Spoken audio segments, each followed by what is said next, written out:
Salut, c'est Jérôme, j'espère que tu vas bien. Alors juste pour prévenir, je suis en train de faire des carottes que je découpe. Alors c'est des carottes bio, si ça t'intéresse. Et alors ce qu'il faut savoir, c'est que moi je suis pas très bon en cuisine. Et je me mets à la cuisine et j'ai envie de manger mieux. D'arrêter ces trucs surgelés que je prenais beaucoup par habitude, par simplicité, par efficacité. Puis je comprends aussi souvent quand tu es au travail, t'as pas trop le temps. Bon, tout ça c'est un peu des excuses parce que j'ai toujours pensé que je pouvais pas trop le faire et là j'arrive à me motiver. Donc là je coupe juste des carottes que je vais faire en rondelles, que je vais cuire. Hein. Je suis pas, voilà, ne t'attends pas à une recette de ma part. Voilà, je suis débutant là-dessus. Alors si je te fais une vidéo, c'est pas pour parler de ça.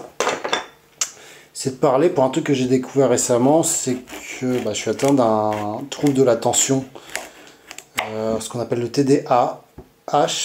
Voilà, oui, trouble de l'attention avec ou sans hyperactivité. Et je me suis dit, ce serait une bonne idée de t'en parler, parce que peut-être ça te concerne, peut-être pas du tout. J'en ai parlé à un pote il n'y a pas longtemps qui m'a... voilà, on s'est vu quand on a mangé, ça m'a fait plaisir. Et en fait, lui aussi m'a dit qu'il avait un TDA, un tout petit. Et bon, bref, et puis que lui, il avait fait un test, qu'il était HP. Enfin, je m'y attendais pas du tout. Alors, le trouble de l'attention... en fait, c'est quoi? On va dire le plus simple, tu vois Dory dans Le Monde de Nemo, si tu as vu le dessin animé, bah voilà, c'est ça, c'est Dory, le trouble d'attention, c'est que t'attends, enfin, c'est un peu exagéré là pour le coup, mais c'est l'effet que ça peut avoir, c'est que l'impression d'oublier les choses, ou on a oublié ses affaires, c'est d'avoir souvent des manques d'attention. Alors moi, ce qui me fait beaucoup dans le trouble d'attention, c'est souvent quand je suis en discussion avec d'autres personnes, je décroche. Je pars dans mes mondes. Alors, si ça m'intéresse, si on parle de moi, je n'ai pas tant que ça de décrocher. Tu vois, mais par contre, s'il me parle d'un truc à un moment donné, je m'en fous. Alors, j'ai mis le temps à me rendre compte que c'était quand je m'en foutais, parce que j'ai un de mes potes il y a quelques années qui me l'avait dit, il me dit ouais, mais en fait, quand on parle d'un truc où tu t'en fous, tu t'écoutes pas. Et tu sais, je culpabilisais, puis c'est un truc aussi, si tu veux, le trouble de l'attention.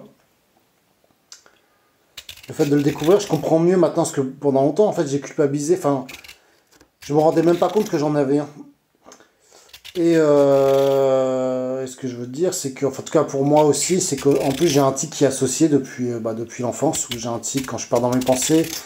Et je me suis rendu compte quand ça entraîne des émotions positives ou négatives, alors souvent de stress, j'ai un tic avec les mains en fait qui se déclenche. Alors ce qui est assez drôle, c'est que des fois les pensées n'existent pas, enfin c'est pas la réalité, c'est-à-dire que je vais imaginer perdre mon travail dans ma tête, alors que j'ai pas perdu mon travail, et bouf, j'ai donc stress, et j'ai mon tic qui se déclenche, tu vois, alors qu'en fait, je me dis, mais en fait, tout ça n'existe pas en fait, puisque j'ai pas perdu. Par contre, c'est une de mes grandes peurs en fait, ça c'est sûr.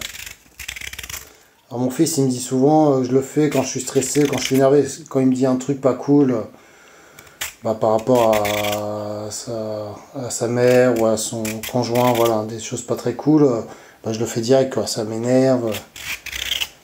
Bon, voilà, donc des fois ça peut être relié à l'émotion dans la réalité, c'est ça que je veux dire. Trouble de l'attention avec hyperactivité. Alors hyperactivité, moi je me sens pas hyperactif, enfin, en tout cas quand je fais les tests, les questions, hyperactif c'est quelqu'un qui arrive pas... Alors, pour l'image que j'en ai, hein, c'est pas très précis ce que je te dis, hein, si tu y connais, n'hésite pas à mettre un commentaire, mais quelqu'un qui n'arrive pas à rester en place, qui bouge tout le temps, enfin, aussi dans l'hyperactivité, c'est quelqu'un aussi qui va te couper la parole. Alors c'est drôle parce que j'ai fait une réunion avec des TDAH, que je me posais la question il y a peut-être un peu plus de 2 mois, et j'ai vu ça, et effectivement je me suis dit, ah ouais quand même, alors que moi ça peut peut-être m'arriver quand je coupe la parole à des amis, alors souvent quand je coupe jamais la parole en public, tu vois, je me dis, j'avais peut-être des manques d'affirmation de moi, d'affirmation de soi, tu vois, et je me dis, en fait, ça se trouve, sinon je le ferais, tu vois. Et c'est vrai, quand je suis en couple, pour ma conjointe, c'est un peu compliqué, des fois, ouais, je vais vite couper, parce qu'en fait, t'as peur, en tout cas, c'est comme ça que ça le fait chez moi, quand ça m'arrive, t'as peur d'oublier, en fait. C'est comme t'as un trouble de l'attention, t'as envie de... Pour moi, c'est que j'ai une peur d'oublier, et je pense que pour les autres, peut-être qu'ils sont pressés. Enfin, c'est très automatique, c'est très... pour l'avoir vu, là je coupe en rondelles les carottes. C'est très automatique. Alors pourquoi je t'en parle sur la chaîne, vite fait? Alors bien sûr, ça mériterait que je te fasse une vidéo plus précise, documentée. Mais tu vois, moi, je fais des vidéos comme si je parlais à un pote, tu vois. Donc voilà, c'est un peu le but. Hein. Pourquoi je t'en parle? Parce que si tu as été victime de personnes toxiques, je me dis, mais c'est une évidence qu'elle l'a vu, quoi, que la personne toxique voit que tu as des troubles, alors que toi-même, moi-même, j'en avais pas confiance, ou que toi-même, t'en avais peut-être pas confiance de ce que tu as, tu vois. Et alors, j'ai pas fait de diagnostic, mais parce que déjà, il y a plus d'1 an d'attente. D'ailleurs, ils m'ont dit 1 an d'attente, et puis ils m'ont pas confirmé la date, là, j'ai rendez-vous à l'hôpital, mais il faut que je relance, et bah, tu procrastines dans les TDA, ils vont beaucoup procrastiner. J'ai acheté un bouquin pour faire un autodiagnostic et pour mettre des choses en place. Et on va dire, en gros, tu as 2 solutions. Soit tu as la solution pas médicamenteuse, et qui est en fait, en gros, c'est de l'organisation, en fait. C'est de l'organisation, c'est un peu ce que je fais, parce que j'essaie d'être entrepreneur. Enfin, je veux être entrepreneur. Et en fait, les entrepreneurs utilisent beaucoup ces méthodes dès que tu as une idée, tu la notes tout de suite, de tenir un agenda.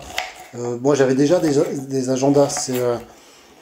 En fait, ouais, donc je conseille de lire la méthode. En fait, je vois plus ça comme une méthode d'organisation pour se simplifier la vie et pour que les choses soient notées et pour pas, voilà, parce qu'en fait, les gens qui sont des TDA plus forts que moi, des fois, ils vont mettre leur portable dans leur frigo, quoi, tu vois. Donc ça me fait halluciner, quoi. J'en suis pas là. Mais remarque, j'ai discuté là quand j'étais dans la réunion d'un mec qui disait bah moi en fait je laisse les portes de la cuisine ouvertes, tu vois, enfin, les portes, les placards si tu veux. Je fais bah c'est fou, il peut pas fermer, et puis il dit sa copine ça la rend folle, tu vois. Et puis tu vois, bon, je me dis ouais je suis pas à ce niveau là, puis là maintenant je vois tu vois mes placards de linge, alors pas de la cuisine, parce que la cuisine si je laisse ouvert je peux pas passer. Mes placards de linge, bah ouais ils restent ouverts en fait. Je me suis dit en fait ouais non, je suis un peu pareil. C'est en fait si tu veux c'est dans le cerveau. J'ai acheté un livre qui s'appelle Mon cerveau a besoin de lunettes. Et c'est vrai que la partie explication du cerveau je l'avais passé parce que je me suis dit j'allais revenir plus dessus. Donc je peux pas t'expliquer clairement ce que c'est, mais en gros c'est vraiment dans le cerveau. C'est-à-dire que il y a un problème au niveau des synapses et des choses, au niveau de la motivation, si t'as pas un enjeu tout de suite réel. Et effectivement moi dans ma vie, si j'ai pas un stress réel tout de suite immédiat, je fais pas quoi. Si y a un truc que j'ai pas envie de le faire, je le fais pas. Tu vois, les TDA, ils sont rarement CD, ils peuvent pas tenir en CD, c'est pas possible parce qu'à un moment donné, tu te fais trop chier, quoi, tu fais tout le temps la même chose. Et je me dis, mais en fait, ma vie où je suis intermittent du spectacle, bah c'est logique. Et même là, intermittent du spectacle, j'en ai marre, donc je veux me lancer en tant que freelance dans un autre métier, tu vois. Et tu sais, quand j'étais dans la réunion avec une nana qui me ressemblait parce qu'elle décrochait, je me dis mais c'est ça ce qu'ils voient mes potes depuis que je suis petit, parce que je décroche, tu vois, bon on m'a toujours dit que je pars dans la lune. Ouais, ça m'a fait halluciner de voir en face de moi quelqu'un qui est comme moi, il me semblait un peu plus que moi, mais en fait quand j'en parlais à des amis, ils me disaient ouais c'est ça quoi. Ouais, ça m'a dit un truc qui m'a un peu glacé le sang, c'est qu'à un moment donné, ok, tu te lances dans le freelancing et dans le copywriting en l'occurrence, mais qu'est-ce qui va se passer quand tu vas te lasser? Je t'ai vu, ça m'a fait un peu peur, quoi. Alors j'ai de la chance dans le copywriting, en fait, comme tu t'écris des textes de vente pour des entrepreneurs, en fait à chaque fois ça change, la thématique change, et d'ailleurs à un moment donné je voulais me spécialiser dans la crypto-monnaie, tu vois, parce que ouais, je suis une formation qui dit, en gros, au départ, il faut que tu te spécialises pour que tu sois reconnu sur ta spécialité. Toi, tu écris des textes de vente sur la finance ou sur le développement personnel. Et juste le fait de me dire que j'ai qu'une seule thématique toute ma vie, bon, ce qui ne sera pas le cas, bah, ça me stresse, tu vois. Et je sais que moi, il faut que je touche à tout. J'ai toujours touché à tout, donc je pense que ça peut être un sujet. Et puis, tu apprends toujours, quoi. J'apprends toujours. Là, par exemple, je vais peut-être avoir un contrat avec une massothérapeute qui habite... bref, je te donne tous les détails, mais... voilà, massothérapeute, c'est un truc que j'aurais pas pensé, tu vois, je me renseigne, c'est hyper intéressant. D'ailleurs, même moi, ça pourrait m'intéresser pour calmer le stress ou des choses comme ça. Voilà, bon, j'en reviens au TDA, parce que là, je bifurque un peu dans mes pensées. Bah voilà, je te le dis, parce que peut-être c'est un truc que t'as pas imaginé, et c'est vrai que peut-être tu t'es dit, bah moi, j'étais victime de PN, puis bon, t'as fait un travail sur toi, tu te dis, bah je suis peut-être HP, parce que je suis peut-être hypersensible. T'as peut-être fait toutes ces liens que j'ai fait en me disant bah, je suis hypersensible. Et HP, bon j'ai toujours un problème avec ce concept-là, parce que j'ai vraiment une pensée en arborescence, je suis pas certain. Bon je me dévalorise beaucoup, j'ai aussi pas beaucoup de confiance en moi, donc... Et là quand j'ai lu le truc de TDAH, bah là c'est vraiment ça quoi, tu vois. Et en tout cas ce qui est sûr, comme me dit mon pote, peut-être que du coup, ça se voit pas que j'arrive à prendre des rendez-vous. J'étais intermittent du spectacle, je loupe pas mes rendez-vous. Les TDA, ça loupe des rendez-vous. Je me dis, mais c'est pas normal. Mais effectivement, j'ai un mécanisme d'agenda sur Internet. Si je perds mon téléphone, bah, je l'ai sur mon ordinateur. À aucun moment, j'ai pris un agenda papier parce que je les paume à chaque fois. Mes clés pour rentrer chez moi, je les mets toujours sur la porte, donc je les perds jamais.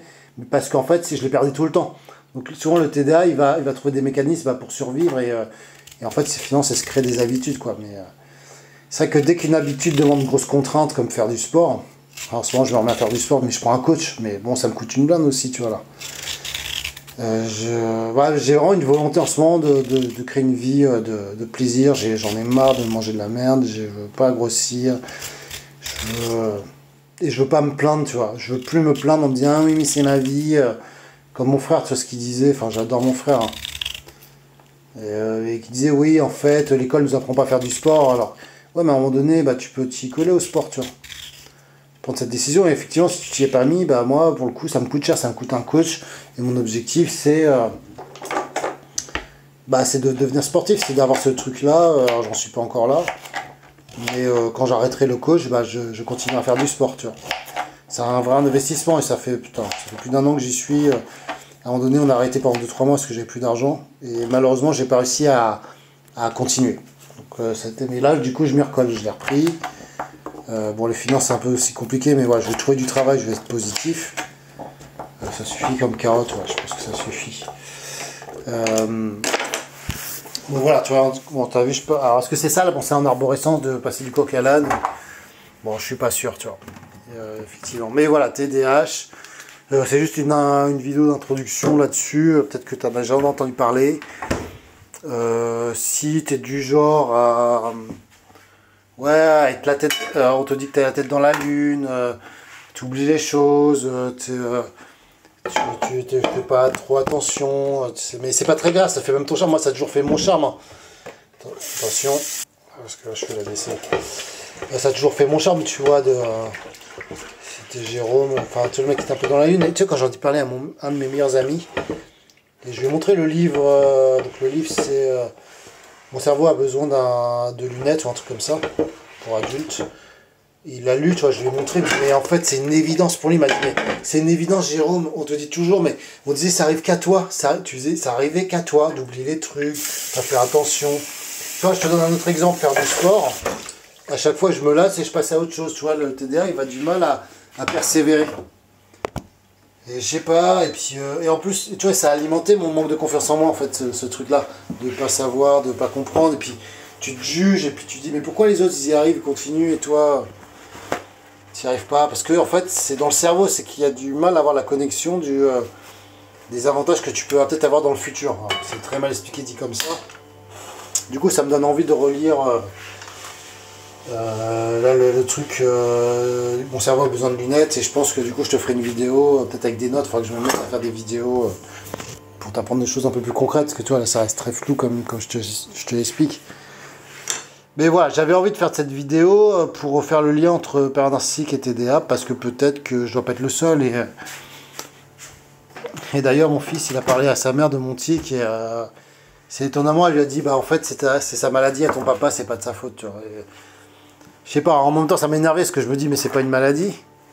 Peut-être que c'en est une, tu vois. Parce qu'une maladie ça peut guérir, une maladie ça peut guérir en fait, tu vois. Voilà, je sais que mon tic il est relié à ma blessure de l'abandon. J'ai beaucoup avancé sur moi, c'est hallucinant, mais en même temps je me rends compte à quel point j'avais du mal à passer à l'action. Mais voilà, là je prends vraiment ma vie en main, j'ai vraiment envie de partager aussi ça, et j'espère que tu me suivras. Tu peux t'inscrire à mes emails, je fais des emails privés, j'en écris pas beaucoup en ce moment, mais n'hésite pas, mets-moi ton vrai email, fais gaffe au spam, mais souvent je le fais pour poser un peu mes idées concrètes. Bon voilà, c'est pas hyper ma priorité, mais franchement, si ce que je te dis, je trouve ça intéressant, tu as envie de me suivre, bah j'aimerais en fait le faire plus par écrit, enfin je le fais un peu plus par écrit. Voilà, écoute, là ça fait 15 minutes, si tu as su jusque là, bah, je te remercie beaucoup, ça me touche beaucoup, mets-moi un petit commentaire, un petit like, mais surtout inscris-toi à mes emails, enfin, ça me ferait plaisir de voir quelques inscrits, et ça me motivera aussi. Et puis voilà, peut-être je te ferai une photo de mes carottes, voilà, je suis pas un grand cuisinier, mais Et voilà. Bon, je te laisse, ça fait 15 minutes quand même. Salut, prends soin de toi, hein, surtout. À bientôt. Et n'hésite pas à me dire en commentaire ce que tu aimerais que je parle, pourquoi tu me suis, c'est quoi ton objectif. Tout ça, ça m'intéresserait d'échanger avec toi, en fait, je me rends compte d'échanger. Ou par email, inscris-toi aux emails, et puis tu m'envoies un petit email. Voilà. À plus, salut.